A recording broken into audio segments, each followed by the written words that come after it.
Vamos a orar juntos.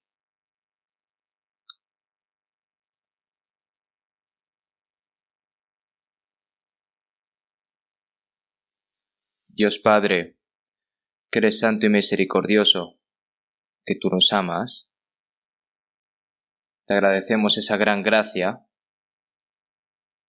En esta hora nosotros que hemos sido redimidos con tu preciosa sangre, estamos delante de ti reunidos para alabar tu gran gracia y para aprender tu palabra. Y también, Señor, te agradecemos por hacernos permanecer dentro de la comunión.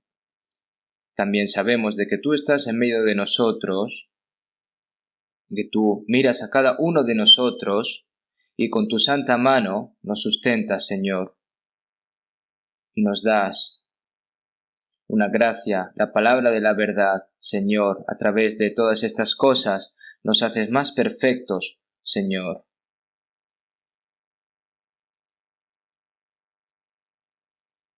Debido a la pandemia del coronavirus, nosotros que no podemos reunirnos libremente,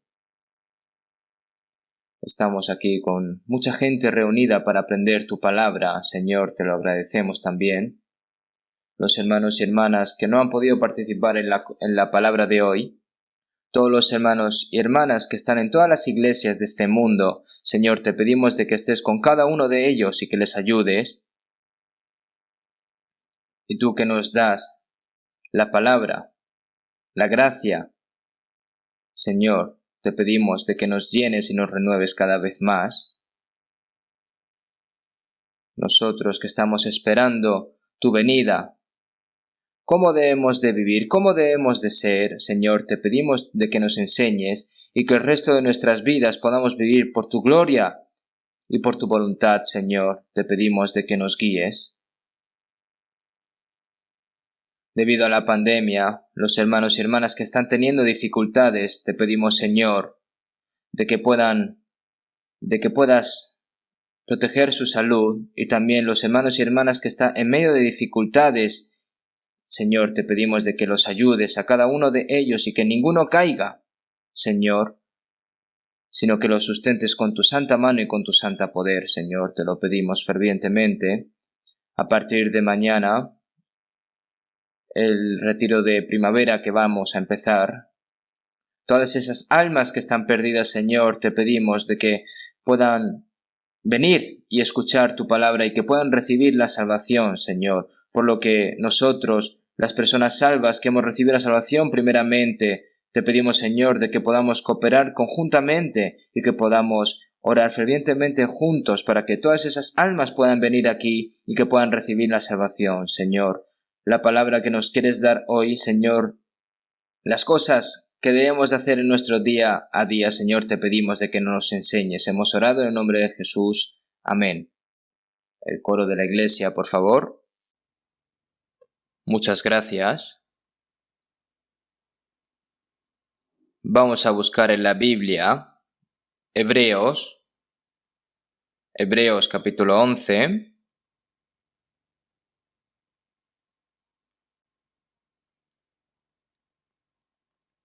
Hebreos capítulo 11, versículo 4-5, voy a leer yo.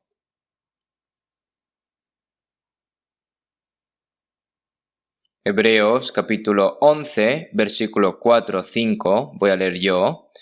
Por la fe Abel ofreció a Dios más excelente sacrificio que Caín, por lo cual alcanzó testimonio de que era justo, dando Dios testimonio de sus ofrendas, y muerto aún habla por ella. Por la fe Enoc fue traspuesto para no ver muerte, y no fue hallado porque lo traspuso Dios, y antes que fuese traspuesto, tuvo testimonio de haber agradado a Dios.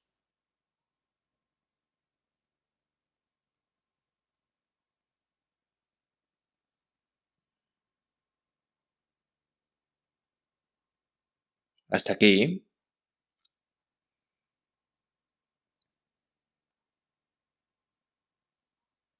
Debido a la pandemia del coronavirus,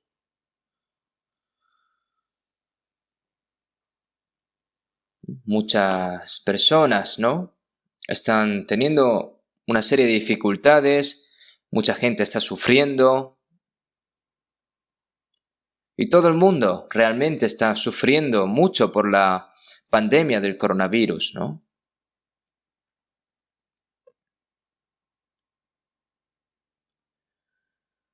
¿Por qué está sucediendo esto? He pensado en ello. Supongo que ustedes habrán pensado en esto. Sabemos que Dios está con nosotros y que Dios gobierna este mundo, y todo lo que sucede en este mundo tiene un plan y un control de Dios detrás, ¿no? Y eso nosotros lo sabemos.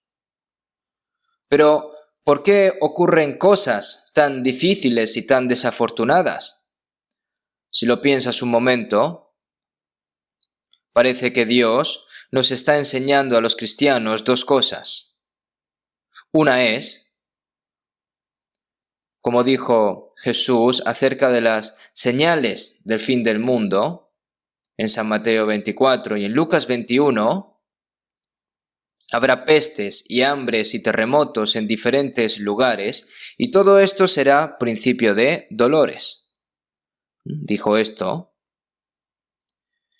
mientras hablaba de las señales del fin del mundo en el momento de la segunda venida del Señor. Habló de todas las señales que habían, habló de tres señales naturales entre todas las señales del fin de los tiempos, ¿no? Habrá pestes y hambres y terremotos, ¿no? Como nosotros bien sabemos, ha habido muchas hambrunas en todo el mundo. También la contaminación de la atmósfera, ¿no? Debido a la contaminación de la atmósfera y las condiciones climáticas extremas, pues al fin y al cabo esto causa la hambruna, la comida es escasa y muchas personas en todo el mundo mueren por hambre. Y los terremotos han existido en el pasado, aunque es posible que se levanten aún más terremotos de los que están surgiendo, ¿verdad? Incluso ahora, si ocurre un terremoto, se vuelve crónico, ¿no? Y también las enfermedades, ¿no? Antes han habido epidemias, ¿no? Y pandemias, y muchas personas murieron y sufrieron debido a estas enfermedades en todo el mundo. Pero eso no se siente muy real, ¿verdad? Puede haber muchas personas que piensen, ¿terminará todo en nuestro tiempo, en nuestra época? Hay muchas personas que puedan pensar así. Sin embargo, como Dios, no solo ciertas regiones, sino en todo el mundo, estas enfermedades se están propagando, ¿no? Y están sufriendo estos países simultáneamente, ¿no? Reciben sufrimientos, mueren, y muchas personas están luchando con esto. Ahora bien, esto no es un problema que no puede ser prevenido por la ciencia que los humanos han inventado, y que cierta civilización desarrollada por el conocimiento humano no puede ser resuelto por ella. ¿Qué está haciendo la gente que está muriendo, incluso está sufriendo mucho por un virus que es pequeño, incluso invisible? No saben qué hacer las personas. Las cosas que pueden hacer las personas son muy poco. Es algo que nosotros podemos saber. Ciertamente, puede que hayan mayores dificultades en el futuro. Hambrunas, terremotos, enfermedades, no solo con estas cosas, sino con desastres naturales mayores en el futuro. Y solamente con esto. Y oiréis de guerras y rumores de guerras. En Apocalipsis dice que se estalla una guerra, ¿no? En el final de los días, en el cual 1/3 de la tierra morirá en un instante, Es una guerra, ¿no?, en la que se va a aniquilar a la humanidad en la última guerra de Armagedón. Y todo eso es posible en nuestros tiempos. Por eso, creo que Dios nos dio esta calamidad para cultivar a nuestros cristianos y deshacernos de ese pensamiento de decir, ¿en serio será esta época, en nuestra época, en los últimos tiempos, para quitarnos ese pensamiento, ¿no? Entonces, para vivir de manera segura y feliz en esta tierra durante mucho tiempo, es algo que las personas deben de rendirse ahora. Un día como 1000 años, ¿no? Lo que Dios todavía espera es un periodo de espera para que nadie perezca, sino que se arrepientan todos. No es el tiempo que los humanos nos han dado para vivir mejor, ¿no?, en sus pecados y ahora viven a su manera. Nosotros eso lo conocemos bien. Significa que los cristianos también debemos de alejarnos del pecado, ¿no? Hay casos en los que se ha recibido la salvación, pero hay un caso en el que va y viene entre Dios y el mundo. Es por eso que nos damos cuenta de que el día del Señor que va a venir está cada vez más cerca. Y no sabemos cuándo va a venir el Señor, pero cuando venga el Señor, si vemos en San Mateo 24:40, ¿no?, entonces estarán dos en el campo, el uno será tomado y el otro será dejado. Dos personas estaban durmiendo, ¿no? Y una es tomada y otra es dejada. Una es tomada y una es dejada, ya sea de mañana, de tarde o de noche, ¿no? El Señor vendrá en cualquier momento y se llevará a todas las personas salvas, y las personas que no han recibido la salvación permanecerán, ¿no? Y finalmente acabarán en el eterno infierno, después de pasar la tribulación. Por lo que nosotros debemos de estar conscientes si yo he recibido la salvación o estoy viviendo vagamente una vida religiosa, ¿no?, habitual, por decir así. Lo que creemos no es un pasatiempo, una vida religiosa ni nada, ¿no? No es una broma, como dice el mundo. El Hijo unigénito de Dios, que incluso murió en la cruz para salvarnos, y el Espíritu Santo nos hizo darnos cuenta de eso. Y Él está esperando pacientemente durante mucho tiempo, pero las personas que fueron salvas, ¿no?, pero no sienten el plan de Dios y el corazón ferviente de Dios y se mezclan con las personas del mundo.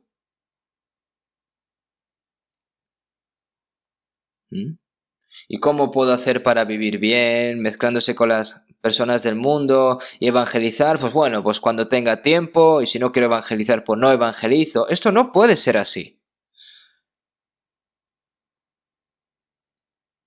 ¿Sabes cuántas personas incluso murieron mientras el Señor murió por nosotros y nos salvó mientras este evangelio se ha predicado hasta ahora? Nosotros, ¿no? Nosotros no tenemos responsabilidad sobre esto. Y otra es la lección que Dios nos da durante este sufrimiento. Dios liberó a los israelitas, ¿no?, cuando estaban bajo la esclavitud de Egipto, y en las plagas, ¿no?, donde la muerte del primogénito, ¿no?, en ese momento las ovejas que se murieron, ¿no?, los animales que murieron y derramaron la sangre para salvar a las personas, ¿no?, a través de la sangre de los animales. Y la sangre de Jesucristo, al salvarnos del lugar que nos hace esclavos del poder, y que éramos esclavos del poder y pecado de Satanás, pero a través de la sangre de Jesucristo nos libró, ¿no? La tierra que Dios prometió a los israelitas era la tierra de Canaán que le prometió a Abraham. Eso también es el modelo del cielo eterno. Los israelitas no entraron en la tierra de Canaán tan pronto como salieron de Egipto, sino que durante 40 años vivieron una vida en el desierto. ¿Qué enseña esto? Después de que fuimos salvos, Dios, hasta que vayamos al reino de los cielos, nos entrena, nos prueba y nos prueba también. Si vemos en Deuteronomio 8, Dios les dio a los israelitas mucho sufrimiento en el desierto y los probó para ver si obedecían la palabra de Dios o no.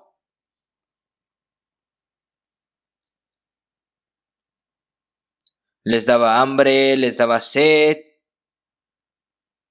les daba de comer maná.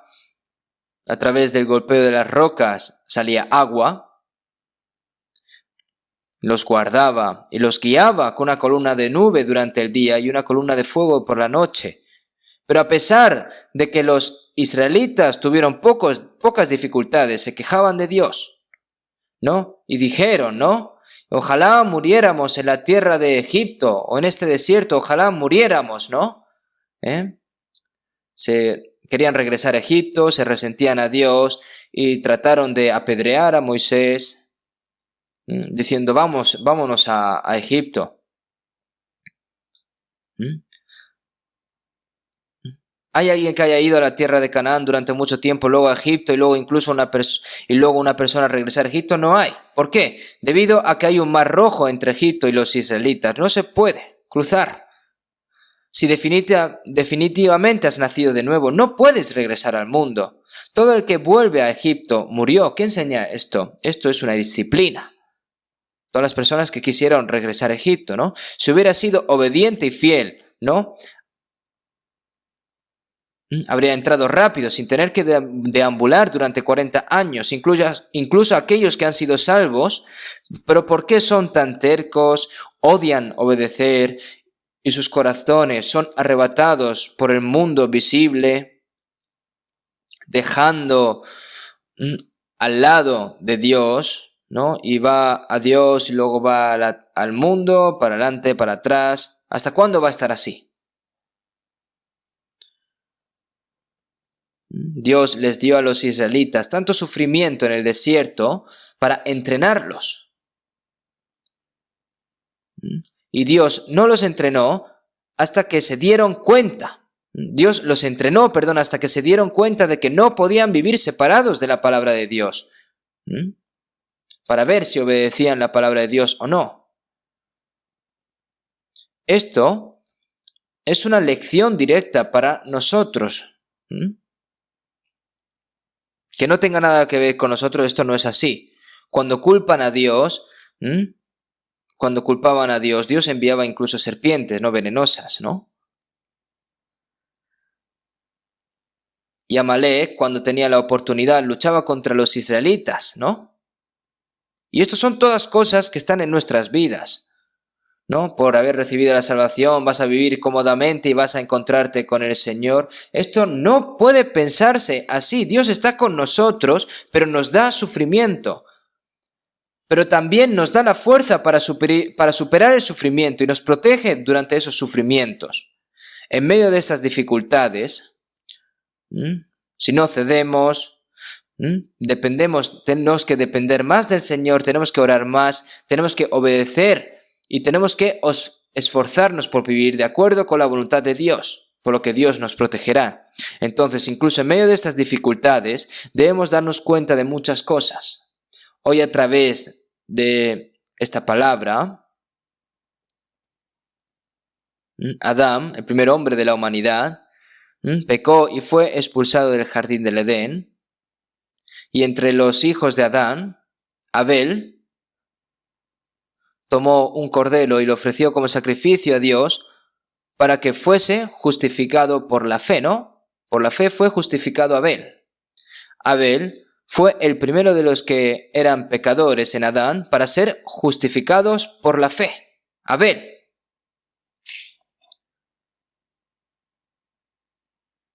Nosotros, que éramos pecadores, que íbamos a ser destruidos, pero por la sangre de Jesucristo recibimos el perdón de los pecados, y al creer en ese hecho, ¿no? En Romanos 3:24, siendo justificados gratuitamente por su gracia mediante la redención que es en Cristo Jesús.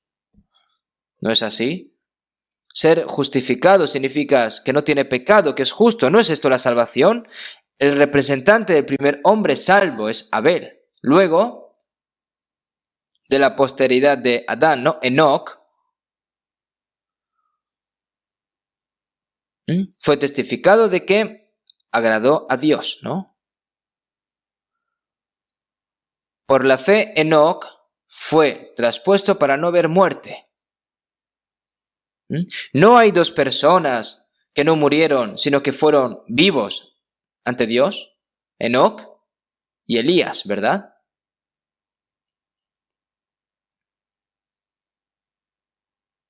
Ahora, el que es justificado por la fe, y luego tiene que recibir la evidencia de que la persona salva, la persona que es justificada por la fe también, que testifica de que agradó a Dios, ¿no? Ahora nuestros hermanos y hermanas no están seguros de que han realizado la gracia de Dios y han sido justificados por la fe. Si eso es seguro, ¿qué deben de hacer a continuación? ¿Tienen que quedarse quietos e ir al cielo? No. Ahora, si nosotros hemos sido salvos por la fe, debemos de recibir la evidencia de que estamos complaciendo a Dios por medio de la fe. Ya sea que vayamos ante el Señor en la muerte o seamos llevados al Señor en vida como Enoc, todo lo que tenemos que hacer antes de ir ante el Señor es recibir evidencia de que hacemos cosas agradables a Dios. Antes de ser salvos, nos convertimos en enemigos de Dios por nuestras conductas perversas, ¿no? Estábamos lejos de Dios por el pecado, éramos hijos de la ira. Sin embargo, el Señor, que es lleno de misericordia y a través de los méritos de Cristo, hemos sido salvos, ¿no? Por lo que el resto de nuestras vidas deberíamos de vivir para agradar a Dios. Así que hoy, debido a que Enoc es la persona representativa que recibió la evidencia de que él fue una persona que agradó a Dios, a través de la vida de Enoc, una vida que agradó a Dios, voy a hablar sobre esto, ¿no? ¿Qué es una vida que agrada a Dios? ¿Por qué deberíamos de agradar a Dios? Hay muchas razones por las que debemos de agradar a Dios. Primero, el Señor que nos salvó, Él se hizo feliz, ¿no? Cuando Jesús fue bautizado en el río Jordán y subió del agua, las puertas del cielo se abrieron y se oyó una voz del cielo, ¿no? Y una voz de los cielos que decía: este es mi Hijo amado, en quien tengo complacencia. Hubo una voz en los cielos, ¿no? De hecho, Jesús fue originalmente el Hijo amado de Dios y una persona que agradaba a Dios. ¿Y realmente necesita una palabra así aquí de nuevo? Esto se debe a que Jesús es el Señor de nuestra salvación y al mismo tiempo toda su vida es un ejemplo para nosotros los cristianos salvos. Cuando Jesús fue bautizado en el río Jordán y salió del agua y se abrió la puerta del cielo, ¿no? Por la muerte, ¿no? Y resurrección de Jesús, la enemistad entre Dios y el hombre desapareció, la puerta del cielo se abrió y el Espíritu de Dios vino sobre él. Y el testimonio de Dios dice: este es mi Hijo amado en quien tengo complacencia. Es lo que está diciendo no solo a Jesús, sino a todos los que son salvos en Jesús. Entonces, tan pronto como somos salvos, nos convertimos en los hijos amados de Dios, y si nos hemos convertido en hijos de Dios, debemos de recibir la evidencia de que estamos haciendo cosas agradables a Dios. Cuando Jesús fue transfigurado en el monte de la transfiguración, en San Mateo 17, ¿no? Aparecieron Moisés y Elías y se escuchó la voz, ¿no? Este es mi Hijo amado en quien tengo complacencia, a él oíd. ¿Qué dijo Jesús con Moisés y Elías en el monte de la transfiguración? No, Moisés y Elías son los profetas del Antiguo Testamento. Moisés es el representante de los profetas, ¿no? Y Elías es el representante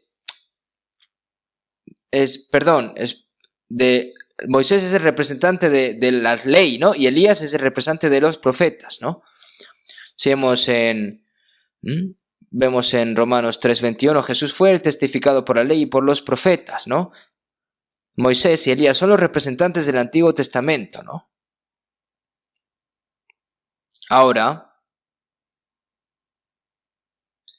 nosotros no escuchamos las palabras de Moisés ni las profecías de Elías, sino las palabras de Jesucristo, el Hijo de Dios que nos salvó. Cuando Jesús decidió morir, volvió a decir que Dios estaba complacido, ¿no? Y en San Juan 8:29, en las palabras de Jesús, porque el que me envió conmigo está, no me ha dejado solo el Padre, porque yo hago siempre lo que le agrada. El Señor que nos salvó siempre hacía gozar a Dios, ¿no?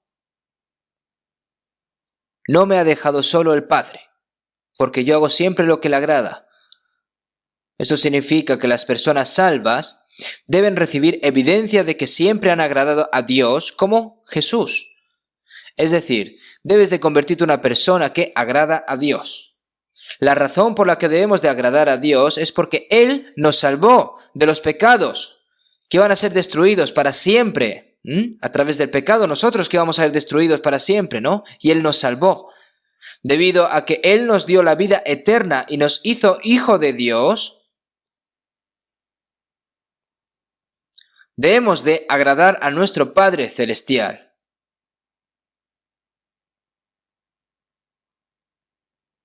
Es deber del ser humano complacer a los padres que les han dado luz y los están criando, ¿no? Sin embargo, la gracia y el amor, que es más de 1000 y 10.000 veces, es la gracia de Dios.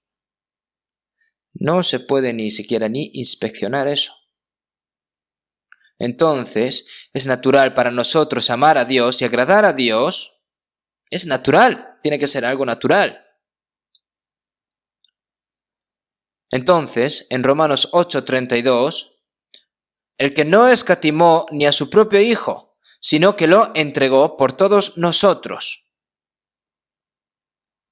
El que entregó a su Hijo unigénito hasta morir en la cruz.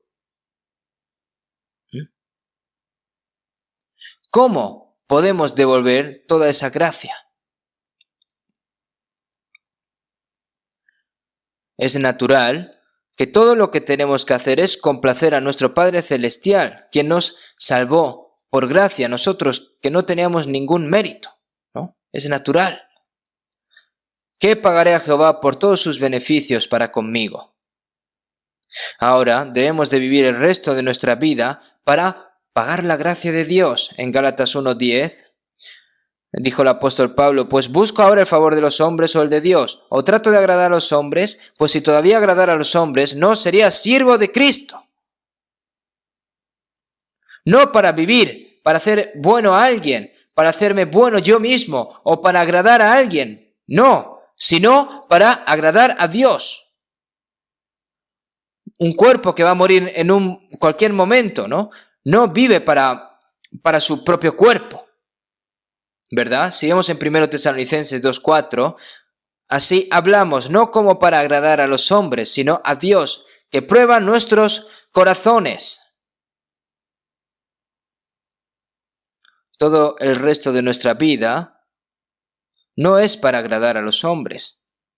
Debemos de agradar a Dios, que salvó nuestras almas y que está con nosotros y que guarda nuestros corazones.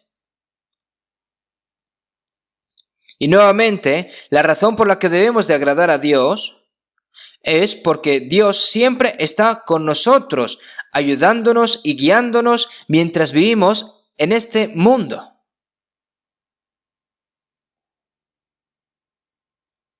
Si vemos en San Mateo 28:20, y aquí yo estoy con vosotros todos los días hasta el fin del mundo.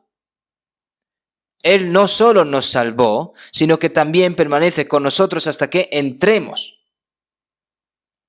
¿no?, en el reino de Dios, hasta el fin del mundo. Él estará con nosotros. El apóstol Pablo, ¿no? Y me preservará para su reino celestial. Y David dijo en el Salmo, Él nos llevará a la muerte.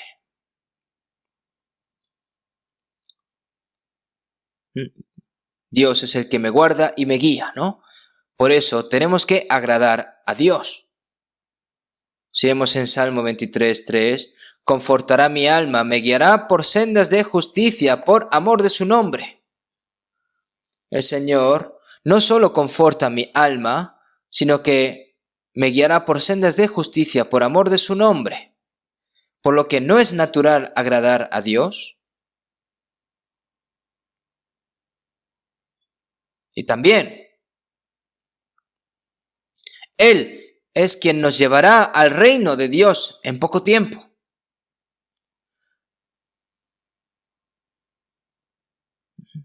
Porque tenemos esa esperanza que vamos a disfrutar de la gloria eterna con Dios y que viviremos con Dios para siempre en el reino de Dios, por lo que debemos de agradar a Dios.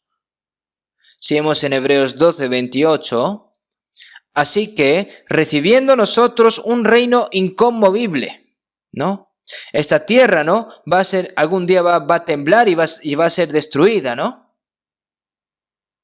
Conmover, ¿no? Aún una vez y conmoveré no solamente la tierra, sino también el cielo, ¿no? Conmover significa que va a ser todo aplastado, ¿no? Sin embargo, se nos promete el reino de Dios que nunca temblaremos nosotros, ¿no? Así que recibiendo nosotros un reino inconmovible, ¿no? Y mediante ella sirvamos a Dios agradándole con temor y reverencia, debido a que Él nos prometió ese reino eterno. A través de Él tenemos que servirle, ¿no? Y ser piadoso, agradándole con temor y reverencia, ¿no? Tenemos que temer si vamos a pecar, por ejemplo. Temo que mi corazón dejara a Dios por un tiempo, ¿no? Hay que temer y hay que servir a Dios con alegría. Y por la razón por la que tenemos que agradar a Dios es cuando el Señor, que va a volver pronto, cuando vayamos ante Él, seremos juzgados de acuerdo con lo que hemos hecho, es decir, con nuestras obras, ¿no? Vamos a buscar un momento San Mateo 16. San Mateo, capítulo 16. San Mateo, capítulo 16.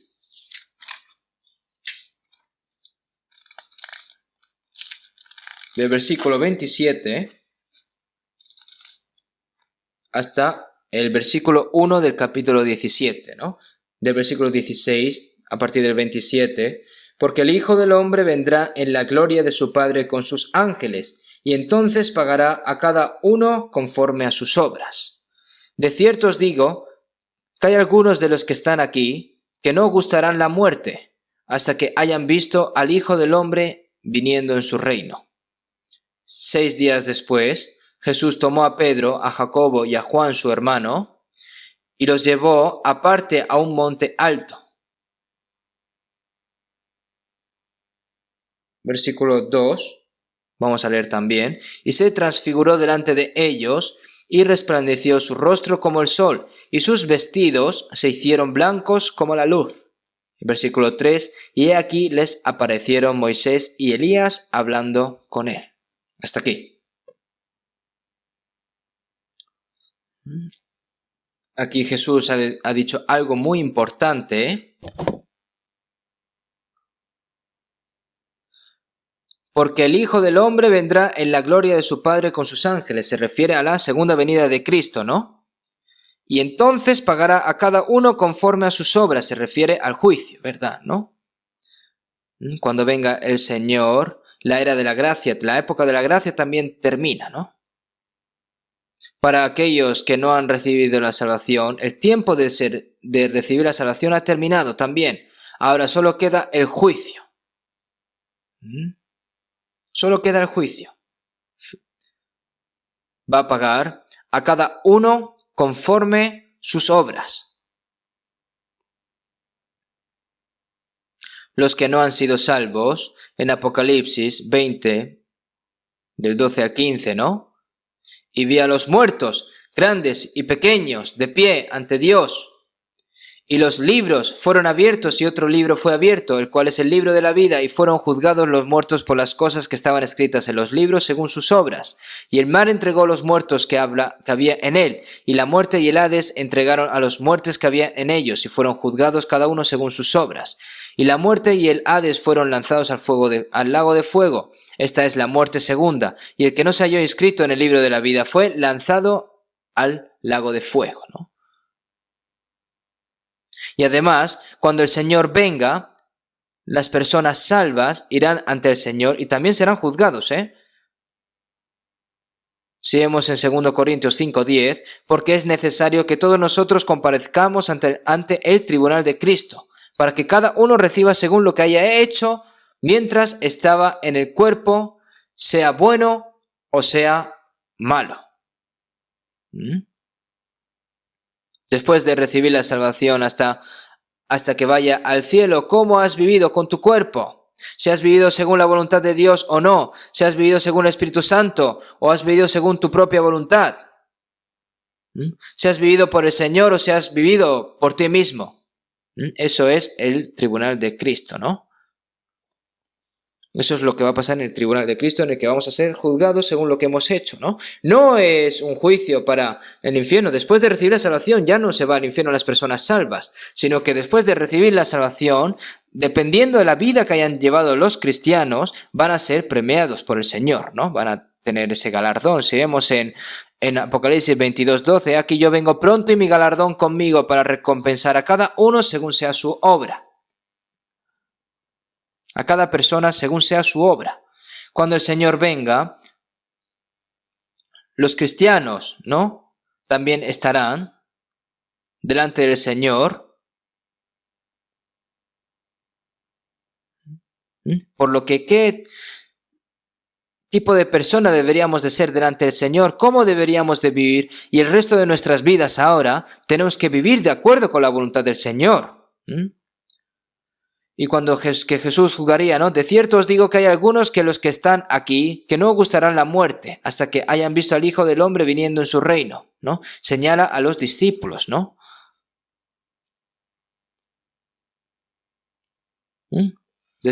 6 días después, Jesús tomó a Pedro, a Jacobo y a Juan su hermano, y los llevó aparte a un monte alto, y se transfiguró delante de ellos, ¿no?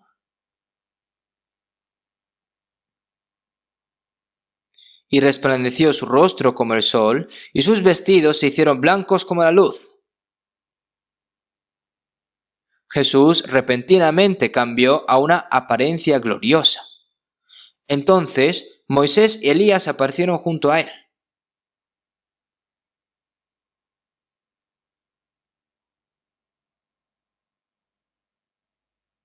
Pedro, Juan y Jacobo lo vieron esa escena, ¿no?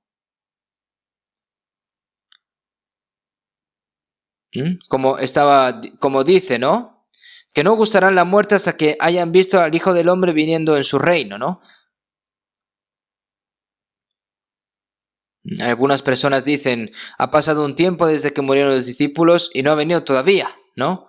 El Señor lo mostró de antemano, ¿no? Es como si fuese un tráiler, ¿no? Hay muchas cosas en la Biblia que nos hablan de las cosas del fin de los tiempos. Si vemos en 2 Pedro 1, porque no os hemos dado a conocer el poder y la venida de nuestro Señor Jesucristo siguiendo fábulas artificiosas, sino como habiendo visto con nuestros propios ojos su majestad, pues cuando Él recibió de Dios Padre honra y gloria. Y le fue enviada desde la magnífica gloria una voz que decía, este es mi Hijo amado, en el cual tengo complacencia. Y nosotros oímos esta voz enviada del cielo cuando estábamos con Él en el monte santo, ¿no? En el monte de la transfiguración, ¿no? Moisés y Elías aparecieron porque Moisés salió de Egipto y continuó yendo a la tierra de Canaán, que Dios le había prometido, ¿no? Y miró la tierra de Canaán al otro lado del río Jordán y murió sin poder entrar a la tierra de Canaán, ¿no? Es un representante de una persona que fue ante el Señor porque murió mientras hacía una vida cristiana, ¿no? Y Elías es un representante de una persona que fue arrebatada viva, ¿no? Después de estar haciendo la obra de Dios y hacer la voluntad de Dios. Cuando el Señor regrese, habrán dos santos, ¿no? Dos tipos de santos que aparecerán ante el Señor, los que vivieron en la fe y los que murieron ante el Señor, ¿no? Una persona que murió y resucitó cuando venga el Señor, ¿no? Además, una persona que no morirá como Enoc y vivirá como Elías y se encontrará con el Señor. Hay dos tipos de personas, ¿no? Si vemos en 1 Tesalonicenses 4:16, porque el Señor mismo con voz de mando, con voz de arcángel y con trompeta de Dios descenderá del cielo y los muertos en Cristo resucitarán primero, ¿no?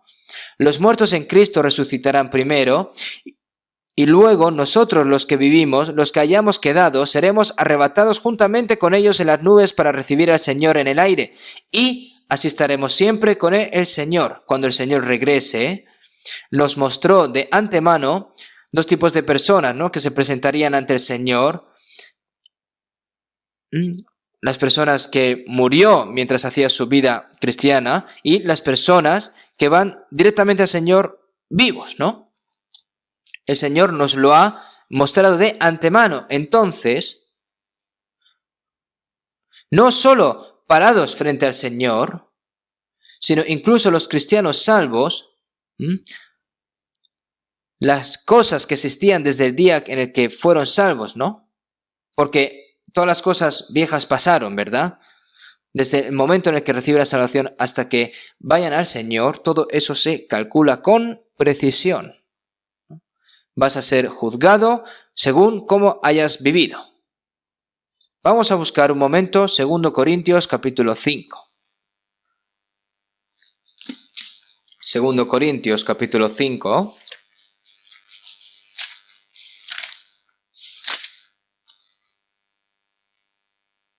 Segundo Corintios capítulo 5, versículo 9 y 10. Vamos a leer. Versículo 9 y 10. Vamos a leer juntos. Por tanto, procuramos también, ausentes o presentes, serle agradables, porque es necesario que todos nosotros comparezcamos ante el tribunal de Cristo, para que cada uno reciba según lo que haya hecho mientras estaba en el cuerpo, sea bueno o sea malo. El apóstol Pablo dijo, ¿no? O ausentes o presentes. No solo el apóstol Pablo, sino todas las personas salvas, mientras vivan en esta tierra o mueran, ¿no? Y vayan ante el Señor, ya sea que vivan o mueran, ¿no? Dice, por tanto, procuramos también, o ausentes o presentes, serle agradables. Vivan o mueran, ¿no? Por tanto, procuramos también, ausentes o presentes, serle agradables. ¿Por qué? Porque el Señor no solo nos salvó,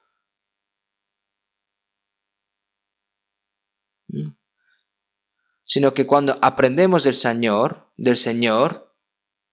seguramente, ¿no? ¿Qué se revelará? ¿Qué se revelará, no? Porque es necesario que todos nosotros comparezcamos ante el tribunal de Cristo, ¿no? Para que cada uno reciba según lo que haya hecho mientras estaba en el cuerpo. Entonces, ¿qué? ¿Qué hay que hacer? Agradar al Señor. Después de recibir la salvación, no vivimos para complacer nuestro cuerpo, para la satisfacción de nuestro cuerpo, no vivimos. No deberíamos tratar de ser los que agradan al Señor, ya que estemos cómodos o sufriendo, viviendo o muriéndonos. Por eso, Enoc obtuvo la evidencia de que agradaba a Dios antes de que Dios se lo llevara.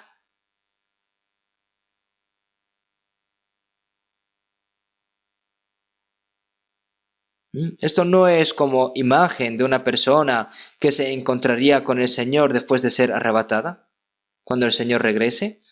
Enoc fue tomado por Dios antes del diluvio.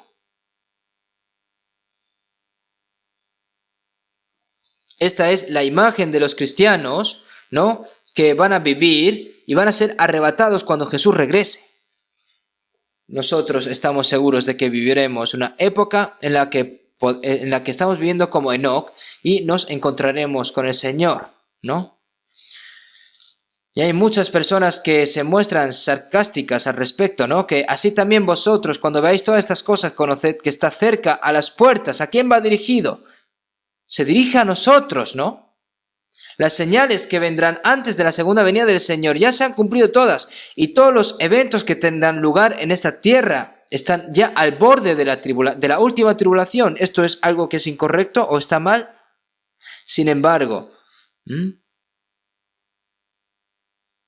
si el Señor no viene pronto, nosotros podemos ir incluso a Él rápidamente, ¿verdad?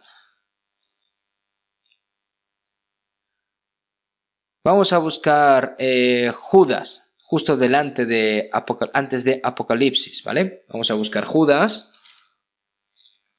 Judas, capítulo 1,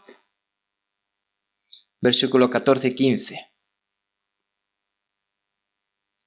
Judas capítulo 1, versículo 14 y 15.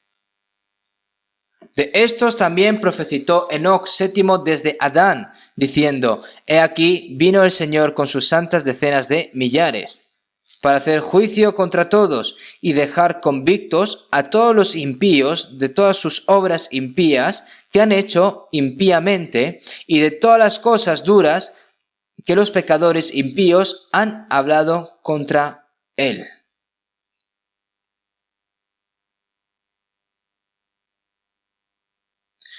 Enoc caminó con Dios y Dios se lo llevó. Pero, no está registrado lo que Enoc dijo ni lo que hizo, pero está registrado aquí, ¿verdad?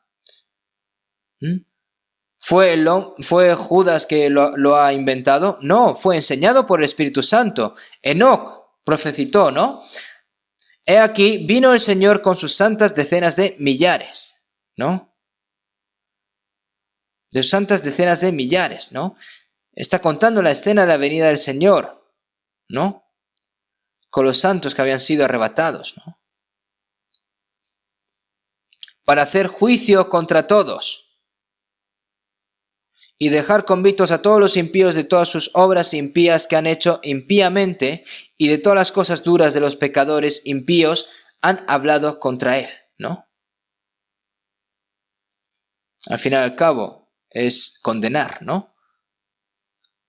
La condenación es juicio, ¿no? Y la persona que no ha recibido la salvación recibirá el juicio de los pecadores impíos, y la persona salva, ¿no? Y la persona salva que diga que no tiene ningún problema porque ya ha recibido la salvación y que no va a vivir dignamente como cristiano. Una persona que dice que es una persona salva, una persona que dice que es hijo de Dios, puede vivir de manera así como le da la gana y luego ir delante del Señor. Está escrito así en la Biblia. Si has recibido la salvación por la fe, tienes que agradar a Dios con la fe. Y si eres salvo de acuerdo a la Biblia, debes de vivir de acuerdo a la Biblia. De esa manera se puede ir ante el Señor de acuerdo en la Biblia, ¿no? Con la Biblia. Si vemos en 1 Tesalonicenses 1:10, cuando el Señor viene, que nos llevará a ese país para salvarnos de la última ira venidera, porque los cristianos no entran en la tribulación final, ¿verdad? Al igual como Dios se llevó a Enoc antes del diluvio, incluso durante la guerra, después de retirar a todos los aliados del campo enemigo, atacan al enemigo indiscriminadamente y lo destruyen, ¿no? Después de tomar a todos los santos salvos, este mundo va a ser juzgado por Dios sin piedad, sin misericordia, ¿no? Dios no tiene más remedio que juzgar este mundo. No tiene más remedio. Despiadadamente, ¿no? Y Él se llevará a todos los santos salvos, ¿no? Hasta el final. Y Dios trae un juicio terrible sobre esta tierra. Entonces,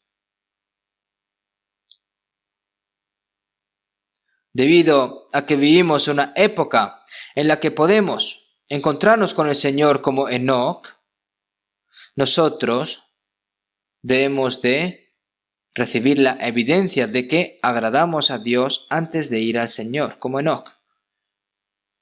Para agradar a Dios, se tiene que convertir en el deseo desesperado de nosotros los cristianos y el propósito de nuestras vidas. ¿Qué piensan? ¿Ha recibido la salvación? Si ha recibido la salvación verdaderamente, ¿no agradaría a Dios el deseo de nuestro corazón? ¿Es correcto? ¿No es ese el propósito de nuestra vida? ¿O está mal?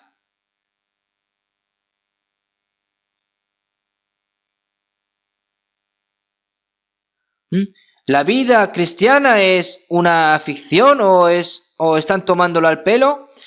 ¿Hasta cuánto va a durar? Que el Señor está a punto de venir. Pero la única razón por la que el Señor no ha venido aún es porque quiere que nadie perezca y que todos vayan al arrepentimiento, ¿no? Así que, y también está dando a las personas salvas un poco más de oportunidad para poder vivir. Pero aún así no quieren.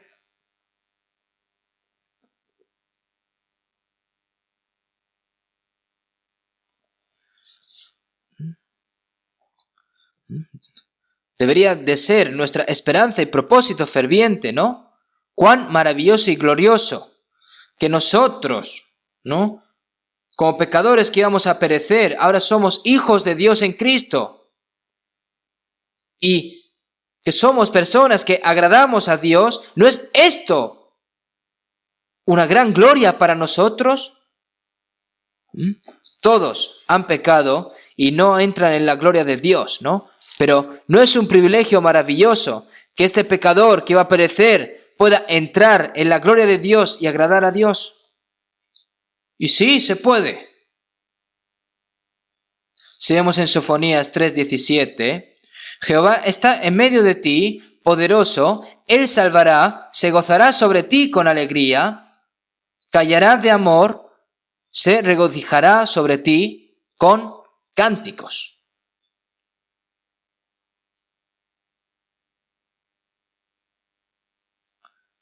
No solo Dios nos salvó, sino que está en medio de nosotros y que se va a gozar sobre nosotros con alegría, callará de amor y se regocijará sobre nosotros con cánticos. El Señor va a estar regocijándose con nosotros con cánticos, continuamente. Qué tan felices son los padres cuando sus hijos se casan y tienen hijos, ¿no? Está bien si el niño, ¿no?, hace caca, hace pipí. Está muy feliz los abuelos, ¿no?, porque están muy felices. Ustedes saben lo complacido que está Dios por nosotros. Nosotros, que éramos pecadores, que íbamos a ser destruidos, que éramos hijos de la ira, nos hemos convertido en hijos de Dios, y que Dios se agrada de nosotros, entonces nosotros también tenemos que agradar a Dios. Y para agradar a Dios, primero, debemos de deleitarnos solamente en Dios, regocijarnos en Dios. Aquellos que verdaderamente se deleitan en Dios podrán agradar a Dios. Según en 1 Pedro 1:8,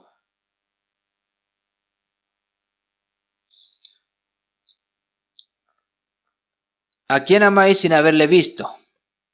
¿En quién creyendo? Aunque ahora no lo veáis, os alegráis con gozo inefable y glorioso, obteniendo el fin de vuestra fe, que es la salvación de vuestras almas. Una persona salva, ¿no?, que nos alegramos nosotros con gozo inefable y glorioso. Se regocija porque tiene algo de dinero, se regocija porque ha comido una comida deliciosa, se regocija porque se siente bien. Eso es lo que disfrutan incluso los pecadores del mundo. Nosotros no nos tenemos que regocijar con esos gozos, sino con un gozo inefable y glorioso, ¿no? Obteniendo el fin de vuestra fe, que es la salvación de vuestras almas. Porque el Señor salvó nuestras almas porque nos ama, ¿no?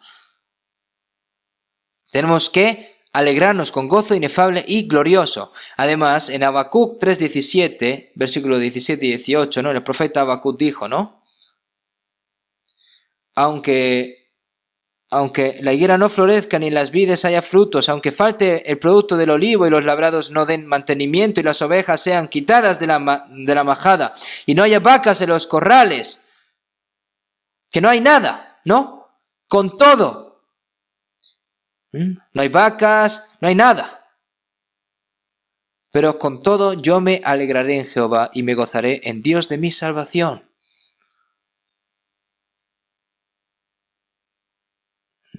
Cuando ve a una persona, las personas y envidian y dicen, oye, ¿yo cuándo voy a vivir así como esa persona? ¿Cuán pobre era Jesús? Jesús nació en un pesebre. Vivió 30 años como hijo de un pobre carpintero. Durante 3 años y medio Jesús fue perseguido. Y al lugar donde iba no tenía dónde poner la cabeza. Iba en Jerusalén de día, durmiendo en el frío rocío, en los montes de los olivos por la noche, y los judíos siguiéndolos para matarlos, y luego finalmente fue crucificado en la cruz.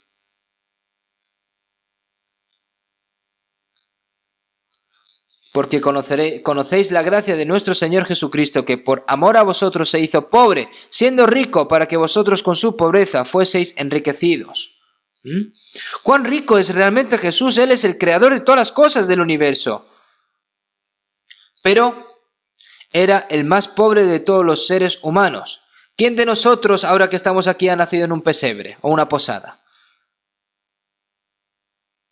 ¿Han vivido tan mal? ¿No tienen lugar donde recostar su cabeza? Jesús vino a este mundo y era muy pobre. ¿Por qué? Para salvarnos y darnos la riqueza de Dios. ¿Y cómo estuvo el apóstol Pablo?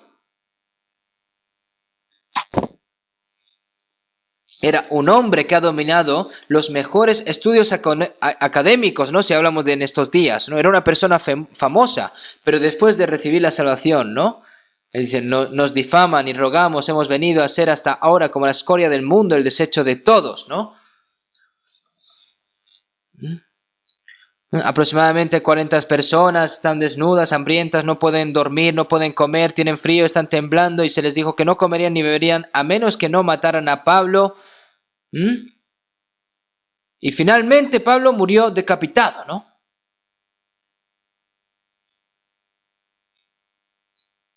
Pero nosotros, ¿por qué tenemos tanta codicia? Moisés, que era hijo de la princesa de Egipto, y si lo hace bien, podía haberse convertido en el próximo faraón. Pero eso lo dejó. Teniendo por mayores riquezas el vituperio de Cristo que los tesoros de los egipcios, porque tenía puesta la mirada en el galardón.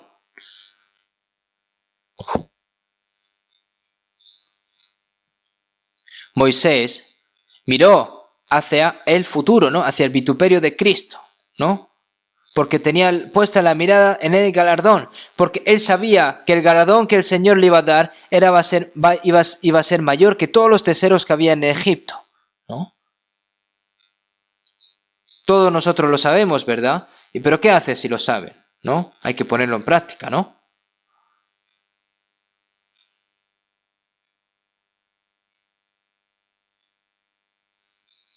Si vemos en Isaías 61:10, en gran manera me gozaré en Jehová, mi alma se alegrará en mi Dios, porque me vistió con vestiduras de salvación, me rodeó de manto de justicia, como a novio me atavió, y como a novia adornada con sus joyas.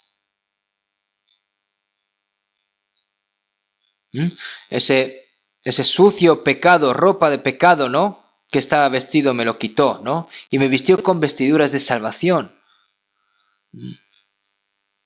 Debido a que Él nos quitó todos los pecados inmundos, ¿no? Y por eso nos vistió con ropas de justicia, ropa de salvación.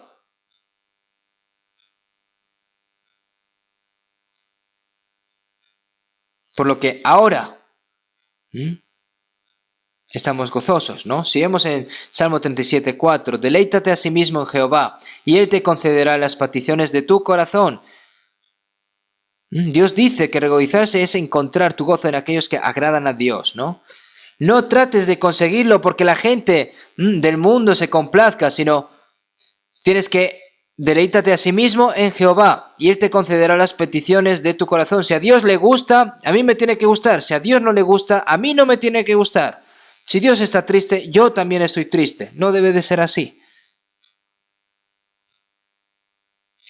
David, cuando se arrepintió después de pecar, ¿no? Seguimos en Salmo 51, 12, 13. Vuélveme el gozo de tu salvación y el espíritu noble me sustente. Entonces enseñaré a los transgresores tus caminos y los pecadores se convertirán a ti. Cuando una persona salva desobedece y peca, la salvación no desaparece, sino que el gozo de la salvación se apaga. Entonces David, con su corazón ferviente, le pidió, vuélveme al gozo de tu salvación y el espíritu noble me sustente. Por favor, susténtame, Dios, sosténme, está diciendo David. Y entonces enseñaré a los transgresores tus caminos y los pecadores se convertirán a ti, ¿no? Cuando el gozo de la salvación se apaga, el deseo de vivir de acuerdo a la voluntad del Señor también se apaga. Nehemías dijo, ¿no? Porque el gozo de Jehová es vuestra fuerza.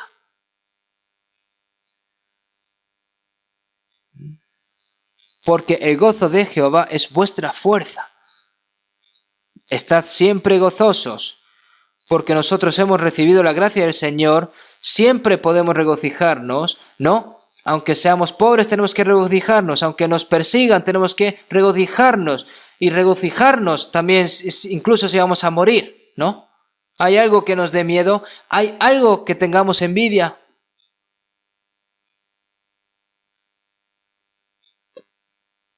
Si vemos en Efesios 5:10, comprobando lo que es agradable al Señor. Es decir, que busque, dice, que compruebe. Ahora, para agradar al Señor, ¿no? Debemos de averiguar qué es lo que agrada al Señor. Está escrito en la Biblia, todo. Seguimos en Romanos 12:1. Así que, hermanos, os ruego por las misericordias de Dios que presentéis vuestros cuerpos en sacrificio vivo, santo, agradable a Dios, que es vuestro culto racional. No tengo nada más para darle al Señor mi cuerpo. No importa si es un cuerpo malo o bueno. Toma mi cuerpo, ¿no? Que es para que sea sacrificio vivo, santo, agradable a Dios, que es vuestro culto racional, ¿no? No os conforméis a este siglo, sino transformaos por medio de la renovación de vuestro entendimiento para que comprobéis cuál sea la voluntad de Dios agradable y perfecta. Nosotros no tenemos que parecernos a esta generación perversa y obscena, ¿no? El Espíritu Santo cambia nuestro corazón, ¿no? Sino transformaos por medio de la renovación de vuestro entendimiento, ¿no? Por eso, para que comprobéis cuál sea la voluntad de Dios agradable y perfecta, ¿verdad? El Señor nos santifica, nos renueva a través de la palabra. A través de la palabra, el Espíritu Santo nos ayuda a comprender cuál es la buena voluntad de Dios, la voluntad de gozo, la voluntad de perfección, y nos hace entender y nos ayuda a vivir de acuerdo con la palabra. Lo que a Dios le agrada, a mí me agrada. Lo que Dios odia, yo también lo odio. Lo que Dios considera bueno, yo también lo considero bueno. Y lo que Dios ve como malo, yo también lo tengo que ver como malo. No importa cuánto yo quiera hacer, no debería de hacerlo a menos que Dios esté complacido con ello, ¿verdad?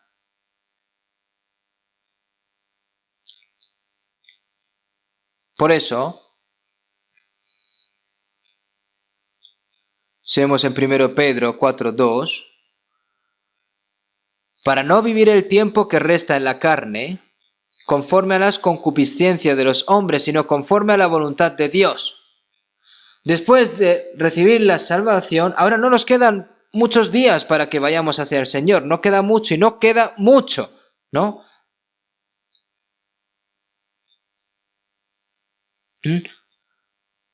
Para que el resto de nuestras vidas no vivamos por los deseos de la carne, como las personas de este mundo, sino por la voluntad de Dios, sea que vivamos o muramos, tenemos que vivir por la voluntad de Dios.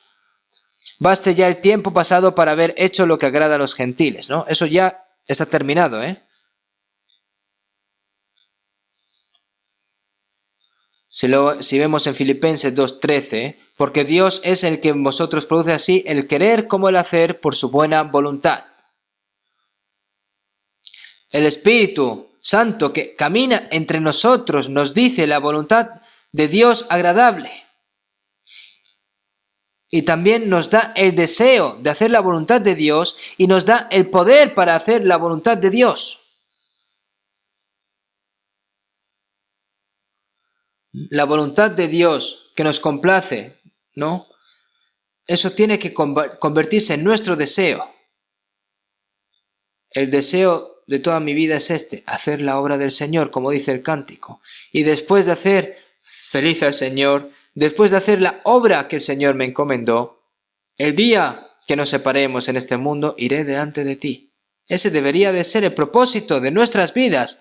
Perder el propósito de la vida es como si estuviera muerto al fin y al cabo.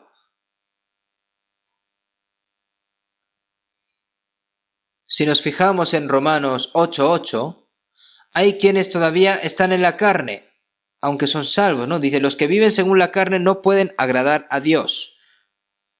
Hay quienes todavía están en la carne, aunque son salvos. Los que viven según la carne no pueden agradar a Dios.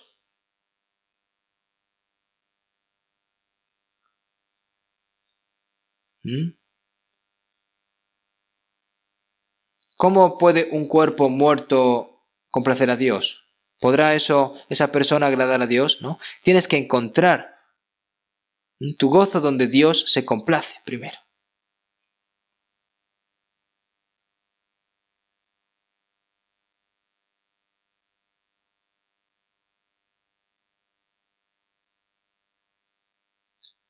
Si vemos en Hebreos 10:38, y si retrocediere, no agradará a mi alma.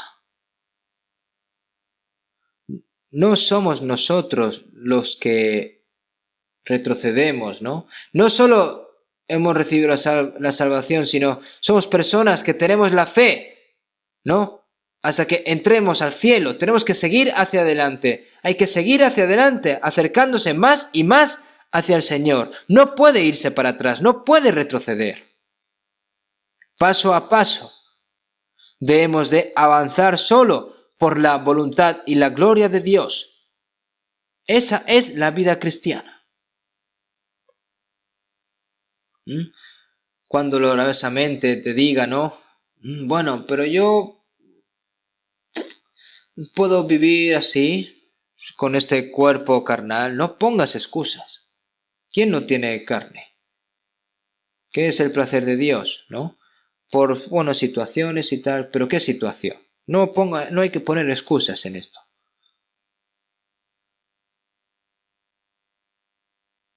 ¿Y qué es el placer de Dios? Si vemos en Lucas 15:7, os digo que así habrá más gozo en el cielo por un pecador que se arrepiente que por 99 justos que no necesitan de arrepentimiento. El gran gozo para Dios es ¿qué? Es un gran gozo para Dios que prediquemos el Evangelio y que puedan recibir la salvación las almas que estaban que iban a ser destruidas, ¿verdad? Si vemos en 1 Corintios 1:21, pues ya que en la sabiduría de Dios el mundo no conoció a Dios mediante la sabiduría, agradó a Dios salvar a los creyentes por la locura de la predicación. El mundo no conoció a Dios mediante la sabiduría, agradó a Dios salvar a los creyentes por la locura de la predicación. Es decir, a partir de la evangelización, ¿no? Agradó a Dios salvar a los creyentes por la locura de la evangelización, ¿no? Así como Dios decidió salvar a los pecadores, ¿y tú qué vas a hacer? ¿Qué van a hacer ustedes? Nosotros tenemos una conferencia, tenemos el retiro de otoño a partir de mañana, ¿no? Y en el retiro de otoño, ¿no?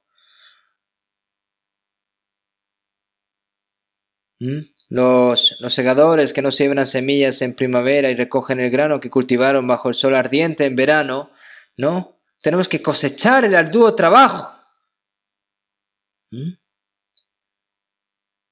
¿No? Pero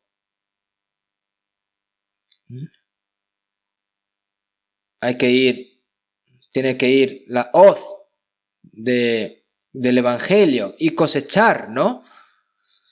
Este Evangelio es poder de Dios para salvación a todo aquel que cree, pero no quieren hacer esto. Está la boca cerrada, a pesar de este retiro de otoño que viene, no evangeliza a nadie, como dice la palabra, yo os he enviado a segar lo que vosotros no labrasteis, ¿no? Nosotros hay muchas cosas que tenemos que hacer, incluso han orado. Según en Filipenses 4:18, después de escuchar las palabras del apóstol Pablo y recibir la salvación, los santos de Filipo evangelizaban donde quiera que Pablo fuera. Mientras Pablo estaba encarcelado en Roma, él predicó, ¿no?, con libertad condicional durante 2 años, ¿no? Sin embargo, a través de las cartas de Pablo, ¿no?, a través de Epafrodito, ¿no?, que está escrito en Filipenses 4:18, pero todo lo he recibido y tengo abundancia, estoy lleno, habiendo recibido de Epafrodito lo que enviasteis. Una persona que está en la cárcel, ¿qué va a tener de abundancia, no? El apóstol Pablo, ¿no?, sabía que se enfrentaría a la pobreza y en medio de la prisión, ¿no?, en medio de la prisión él decía que él estaba abundante. Pero todo lo he recibido y tengo abundancia, estoy lleno, habiendo recibido de Epafrodito lo que enviasteis, olor fragante, sacrificio acepto, agradable a Dios. Él dice que es agradable a Dios.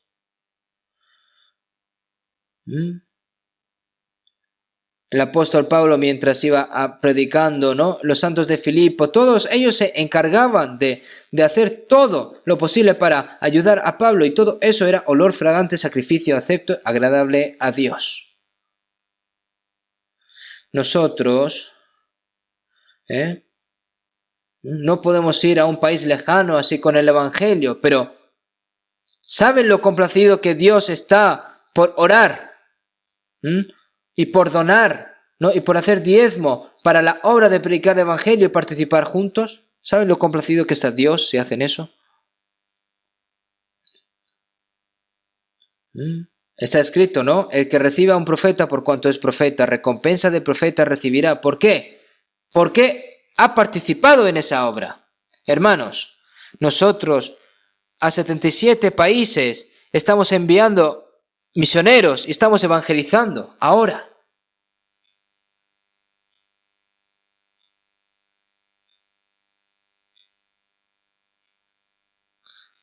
Muchos de los países son pobres.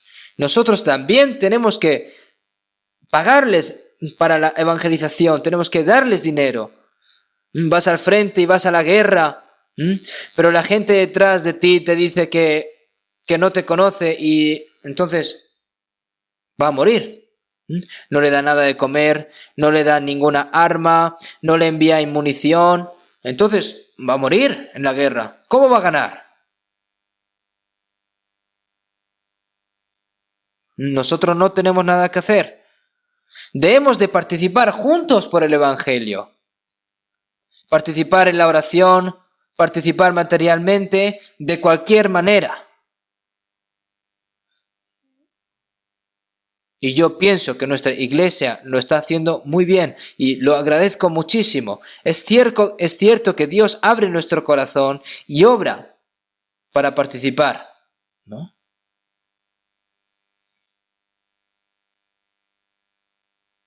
David dijo en 1 de Crónicas 29:17: yo sé, Dios mío, que tú escudriñas los corazones y que la rectitud te agrada, Por eso yo, con rectitud de mi corazón, voluntariamente te he ofrecido todo esto, y ahora he visto con alegría que tu pueblo reunido aquí ahora ha dado para ti espontáneamente. Está complacido con la ofrenda hecha con un corazón honesto, esas ofrendas. Sé lo valiosas que son las ofrendas de los hermanos y hermanas de la iglesia.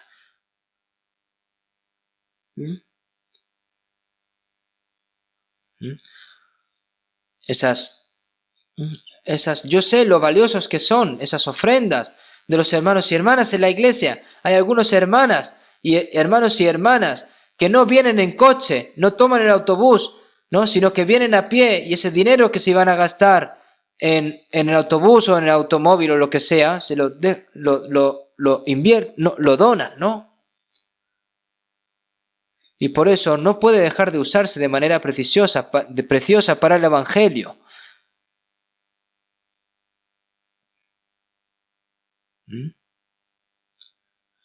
Por eso tenemos que usar todas las ofrendas de los hermanos y hermanas de la manera más valiosa, de la manera más preciosa. Hay sangre de Jesús allí, en esas ofrendas de los hermanos y hermanas. Y de acuerdo con Hebreos 13:16, y de hacer bien y de la ayuda mutua no os olvidéis, porque de tales sacrificios se agrada a Dios. Y de hacer bien y de la ayuda mutua, ¿no? Ayudar y compartir con los hermanos y hermanas necesitados. No os olvidéis, ¿no? Porque de tales sacrificios se agrada Dios.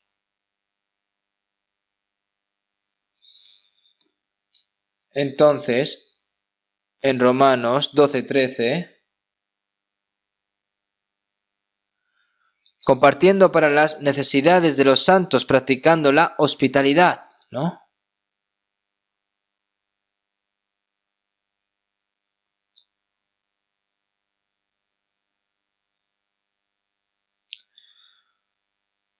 Para salvar a esas almas que no han recibido la salvación, ayudarles para salvarlo, ¿no? Hay que dar nuestro trabajo, nuestro tiempo, nuestro material. Hay que ayudar a los necesitados entre los hermanos y hermanas salvos. Eso es lo que agrada a Dios. Hacer todo compartiendo para las necesidades de los santos, practicando la hospitalidad. Sigamos en Colosenses 1:10. Para que andéis como es digno del Señor, agradándole en todo. Para que andéis como es digno del Señor, agradándole en todo.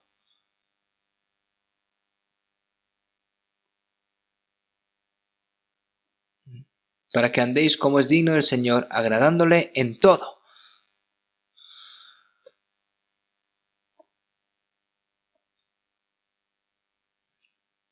Dios nos dice de que Él concederá las peticiones de nuestro corazón.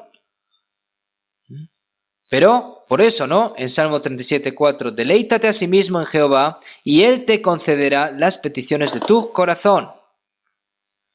Es decir, significa que agrades a Dios, y entonces Él concederá las peticiones de tu corazón. Dios concede los deseos de quienes están complacidos con Él. Si vemos en Eclesiastés 2:26, porque al hombre que le agrada, Dios le da sabiduría, ciencia y gozo. Hay muchas cosas que Dios quiere dar a los que están complacidos con Él. Quiere darles sabiduría, ciencia y gozo. Nosotros, cuando agradamos a Dios, Dios nos agrada a nosotros.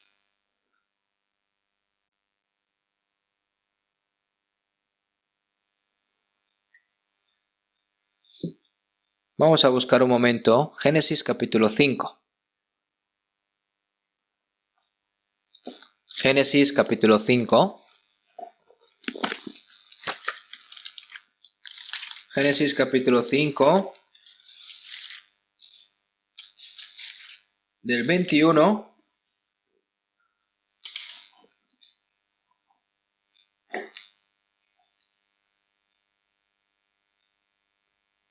del 21 al 24, voy a leer yo. Vivió Enoc 65 años y engendró a Matusalén, y caminó Enoc con Dios después que engendró a Matusalén 300 años y engendró hijos e hijas, y fueron todos los días de Enoc 365 años. Caminó pues Enoc con Dios y desapareció porque le llevó Dios. Si vemos en este Génesis 5 aparece toda la genealogía de Adán, ¿no? Adán vivió 930 años y mirando hacia abajo, Enoc es la 7ª generación de Adán. Hasta entonces, ¿no? La genealogía salió de todo el tiempo, pero todos vivieron mucho, ¿no? Más de 900 años, más de 800 años, porque en ese momento no era un mundo como el que es ahora, ¿no? Podían vivir mucho tiempo. Pero el problema no es que termine, que murió, pero cuando llegas aquí, ¿no? Y caminó Enoc, ¿no? Y fueron todos los días de Enoc 365 años.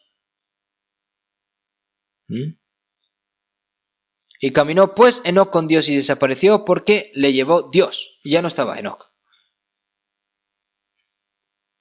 Si vemos en Hebreos 11:5, por la fe Enoc fue traspuesto para no ver muerte, y no fue hallado porque lo traspuso Dios, y antes de que fuese traspuesto tuvo testimonio de haber agradado a Dios. Para agradar a Dios tenemos que agradarle, ¿no? Tenemos que acompañar a Dios, ¿no?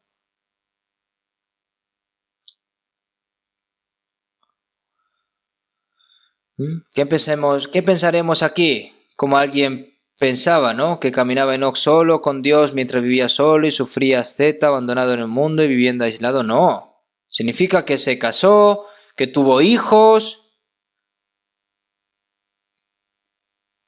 que mientras vivía su vida normal, caminó con Dios. ¿Qué significa y caminó Enoc con Dios? 300 años.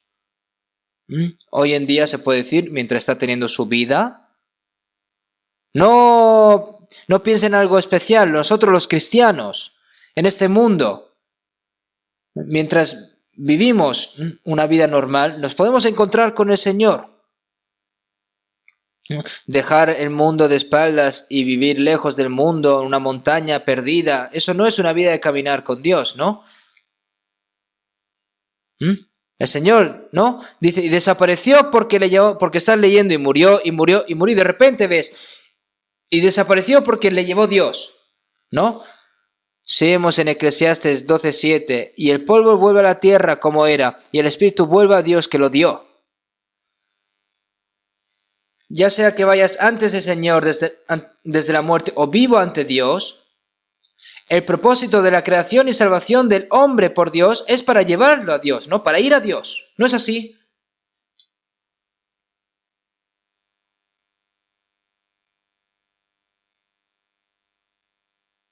Dios nos salvó y nos llevará al reino de Dios. Y ese es el propósito el cual el Señor nos salvó, para que podamos vivir con Él eternamente. Si vemos en Mateo 1:21, y dará a luz un hijo y llamará su nombre Jesús, porque Él salvará a su pueblo de sus pecados. El significado del nombre de Jesús es salvación. Jesus, the Savior, ¿no? Jesús, el Salvador. Salvador, el Señor que nos salvó, ¿no? Y llamará su nombre Emmanuel, que es traducido es Dios con nosotros. Por eso San Mateo 21 dice Jesús, y luego en el 23 Emmanuel, ¿no? El propósito de salvarnos era para estar con nosotros. Si vemos en Éxodo 29:45, Dios dijo a los israelitas, ¿no? Y habitaré entre los hijos de Israel y seré su Dios. Y conocerán que yo soy Jehová su Dios, que los saqué de la tierra de Egipto para habitar en medio de ellos. Yo, Jehová, su Dios, cuando estaban construyendo el tabernáculo, ¿no? El propósito de lo que salvó de Egipto es para estar entre vosotros, para que yo pueda habitar entre vosotros. ¿Cuál es el propósito del Señor de que nos salvó? Nosotros antes de ser salvos estábamos lejos de Dios, estábamos perdidos. Éramos enemigos de Dios, pero a través de la cruz Jesús ya se nos ha retomado esa reconciliación con Dios, y entonces nosotros no estamos buscando a Dios, sino que Dios vino a buscarnos, ¿no es así? El Señor nos encontró y nos salvó a nosotros que éramos pecadores, que estábamos perdidos, ¿no? Entonces, ¿qué tenemos que hacer? En aquel día vosotros conoceréis que yo estoy en mi Padre y vosotros en mí y yo en vosotros. Tan pronto que reciban la salvación, el Señor ahora está dentro de mí. Seguimos en 1 Corintios 6:19. ¿O ignoráis que vuestro cuerpo es el templo del Espíritu Santo? El Espíritu Santo es el Espíritu de Dios. Tan pronto que recibo la salvación, Dios está en mí. ¿Qué es el cielo? Y si vemos en Apocalipsis 21, 3, 4, y oí una gran voz del cielo que decía: he aquí el tabernáculo de Dios con los hombres, y Él morará con ellos, y ellos serán su pueblo, y Dios mismo estará con ellos como su Dios, ¿no? Enjuagará Dios toda la lágrima de los ojos de ellos, y ya no habrá muerte, ni habrá más llanto, ni clamor, ni dolor, porque las primeras cosas pasaron, ¿no? Las personas que van a vivir eternamente con Dios en el cielo tienen que vivir aquí también, tienen que caminar con Dios y agradar, ¿no? Eso es una vida en fe, tiene que caminar con Dios, ¿no? Entonces, cuando dices que caminas con Dios, dices: pero ¿cómo puede alguien especial o alguien como nosotros caminar con Dios? Caminar con Dios es una vida de fe, y para caminar con Dios debes creer que Dios está en ti. Si vemos en Gálatas 2:20, con Cristo estoy juntamente crucificado, y ya no vivo yo, mas vive Cristo en mí. ¿Dónde está el Señor? Dentro de mí. Tan pronto que recibo la salvación, el Señor entró en mí.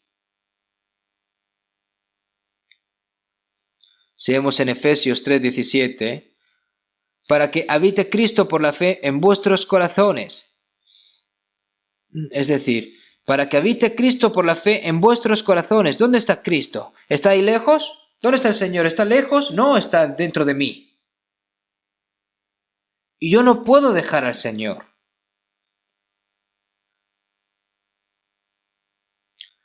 Si vemos en Isaías 41:10. No temas porque yo estoy contigo, no desmayes porque yo soy tu Dios que te esfuerzo. Siempre te ayudaré, siempre te sustentaré con la diestra de mi justicia. El Señor está con nosotros. Porque yo estoy contigo, no desmayes porque yo soy tu Dios que te esfuerzo. Siempre te ayudaré, siempre te sustentaré con la diestra de mi justicia. Pero nosotros eso no lo creemos. Si creemos que Él nos salvó, debemos de creer también que el Señor está con nosotros. Es una promesa, enseñándoles que guarden a todas las cosas que os he mandado. Y aquí yo estoy con vosotros todos los días hasta el fin del mundo. El Señor en algún momento ha dicho que no va a estar con nosotros, porque el que me envió conmigo está. No me ha dejado solo el Padre, porque yo hago siempre lo que le agrada. Tienes que agradar a Dios, que siempre está contigo, ¿no? Esa es la vida de caminar con Dios. Caminar.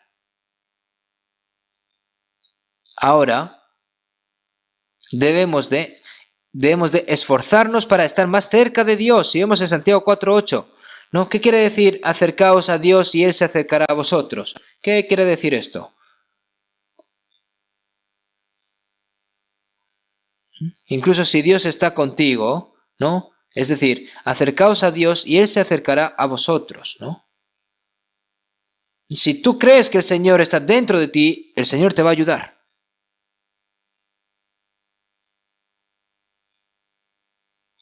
Una persona en un parque de Italia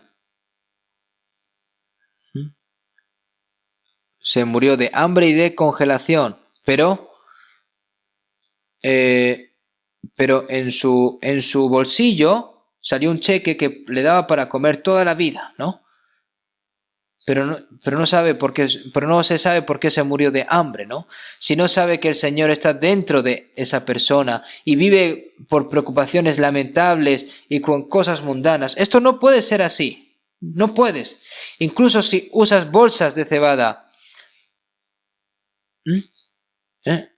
o lo que sea, soy hijo de Dios, el Señor está conmigo, ¿qué te preocupa? ¿Qué tienes envidia? ¿Les tienes miedo a algo? ¿Tienes algo de miedo? De manera que podemos decir confiadamente, el Señor es mi ayudador, no temeré lo que me pueda hacer el hombre. Eso es la fe. Si vemos en Salmos 73, 28, pero en cuanto a mí, el acercarme a Dios es el bien. Si te acercas a Dios, ¿no? Si te acercas a Dios, acercaos a Dios, ¿no? Acercaos a Dios, pero en cuanto a mí, el acercarme a Dios es el bien. Si te acercas a Dios, toda tu familia recibe la salvación. Si te acercas a Dios, tu familia recibe la salvación. Si te acercas a Dios, tus vecinos reciben la salvación. Esa es la mejor bendición. Cuando te acercas a Dios, Dios satisfará todas tus necesidades. Si vemos en Salmo 145, 18, cercano está Jehová a todos los que le invocan, a todos los que le invocan de veras. A todos los que le invocan de veras. Dios dice que está cerca de todos los que le invocan. Si tratas de caminar con Dios, tienes que estar dentro de la multitud con Dios. ¿Y esa es qué es? La iglesia, ¿no? Si vemos en San Juan 15, 4, permaneced en mí y yo en vosotros, como el pámpano no puede llevar fruto por sí mismo si no permanece en la vid, así tampoco vosotros si no permanecéis en mí. El Señor es la vid y nosotros somos los pámpanos. ¿Y qué quiere decir que estemos sujetos a Él? Que estemos dentro de la multitud, dentro de la comunión. Dejar a la multitud significa dejar al Señor, y estar en la multitud significa estar unido al Señor. ¿Lo saben? Si vemos en Génesis 13, 14, Dios estaba con Abraham. Pero Lot, el sobrino de Abraham, fue a la ciudad de Sodoma. Desde entonces, en ese momento, no estaba Dios. Porque dejar a Abraham significa dejar a Dios, ¿no? Cuando fue quemado con fuego y azufre Sodoma y Gomorra, ¿no? Apenas sobrevivió, ¿no? Si vemos en 1 Corintios 3:15, ¿no? Si la obra de alguno se quemare, él sufrirá pérdidas y él mismo será salvo, aunque así como por fuego, ¿no? Es una salvación vergonzosa, ¿no? Es como si tú estás en una casa y de repente se incendia y por toda la suerte, ¿no?, del mundo sales en calzoncillos, ¿no? Y está todo quemando, pero en calzoncillos te salvas, ¿no? Es una salvación por medio de fuego. Seguimos en 1 Juan 4:12. Nadie ha visto jamás a Dios. Si nos amamos unos a otros, Dios permanece en nosotros y su amor se ha perfeccionado en nosotros. ¿Dónde está Dios? Dentro de las personas que se aman unos a otros. Nosotros, cuando nos amamos unos a otros, Dios habita entre nosotros. Y ese amor cada vez se hace más perfecto entre nosotros. Se va perfeccionando. Entonces, tienes que estar dentro de la comunión, dentro de la multitud. Para caminar con Dios, debemos de ser santos como Dios. Si vemos en 1 Pedro 1:15, sino como aquel que os llamó es santo, sed también vosotros santos en toda vuestra manera de vivir. Si tienes pecado, no puedes caminar con Dios, porque Dios es santo. Si vemos en 1 Juan 1:5, este es el mensaje que hemos oído de Él y os anunciamos, Dios es luz y no hay ningunas tinieblas en Él. Si caminas en tinieblas, ¿no? Si caminas en tinieblas diciendo que tienes comunión con Dios, que están escondiendo las personas que esconden sus pecados ante Dios, ¿no? Y decir que están en comunión con Dios, eso es una gran mentira. Y una persona, ¿no?, cuando va a hacer testimonio, ¿no?, hace testimonio muy bien, ¿no? Aunque esté engañando, él habla muy bien. Pero dentro de esa persona hay un pecado escondido en su interior. Está engañando a Dios, está engañando a la iglesia y se está engañando a sí mismo. ¿Y cómo va a estar Dios con esa persona entonces? Nosotros debemos de caminar en la luz para caminar con Dios. Si caminamos en la luz, podemos tener comunión unos con otros. Y solo cuando tenemos comunión con los santos podemos estar en comunión con Dios, y cuando tenemos comunión con Dios tenemos comunión con los santos, y esto es una relación que es absoluta.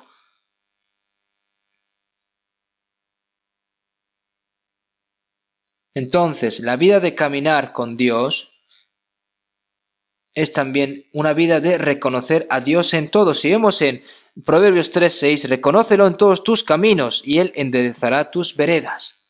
Reconocerlo en todas las cosas significa que en todas las cosas que haga, Dios tiene que involucrarse, ¿no? Si Dios está aquí, solo tienes que pensar en qué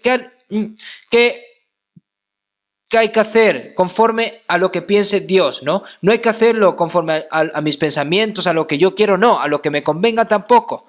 Si tienes que pensar, si Dios estuviese aquí, ¿qué haría Dios? ¿Qué diría Dios? ¿Qué pensaría Dios? Eso lo tienes que hacer, ¿no? Reconócelo en todos tus caminos y Él enderecerá tus veredas. No seas sabio en tu propia opinión, ¿no? Significa abandonar tu sabiduría y discutir con Dios, ¿no? Para saber dónde está realmente la voluntad de Dios. Debes de vivir con cuidado paso a paso, ¿no? Por eso seguimos en Salmo 16:8. A Jehová he puesto siempre delante de mí, porque está a mi diestra, no seré conmovido. A Jehová he puesto siempre delante de mí, porque está a mi diestra y no seré conmovido. Por eso, nunca olviden de que Dios está con nosotros y que tenemos que vivir una vida caminando con Dios. A partir de mañana va a comenzar el retiro de otoño, que estábamos esperando mucho para este momento, ¿no? Por lo que oremos juntos con un corazón ferviente. Y supongo que habrán preparado a personas para traer al seminario, por lo que les pido con mucho fervor que oren, que participen para agradar a Dios. Y todos aquellos que no han venido desde el primer día que no puedan venir desde el primer día hasta el final, pueden escucharlo en online desde casa. Y los que puedan venir, pueden asistir aquí. Todavía hay restricciones, ¿no?, respecto a la distancia de seguridad, pero pueden venir tantas veces como hoy, ¿no? Incluso si el instructor, ¿no?, si el predicador cambia, ¿no?, desde el primer día hasta el final, el Señor va a estar con todos ustedes. Espero que escuchen todas las palabras del Señor y que cooperen para que muchas personas puedan recibir la salvación esta vez. Vamos a terminar con una oración. Dios Padre, que eres santo y misericordioso y que tú nos salvaste en nuestros últimos tiempos, y tú que confortas todas nuestras debilidades, Señor, te agradecemos por cuidarnos y guiarnos. Ahora el resto de nuestras vidas como Enoc, antes de que seamos llevados ante ti, Señor, para que podamos vivir una vida en evidencia para agradarte, Señor. Te pedimos de que mires nuestros pensamientos y que nosotros, cuando estemos delante de ti, que ya queda poco, no te avergoncemos, Señor. Desde mañana, el retiro de otoño que empieza, Señor, te pedimos de que reciban la salvación muchas almas, y todas esas almas que están perdidas, Señor, que puedan recibir la salvación. Señor, te pedimos de que nos utilices a todos nosotros. Hemos orado en nombre de Jesucristo. Amén.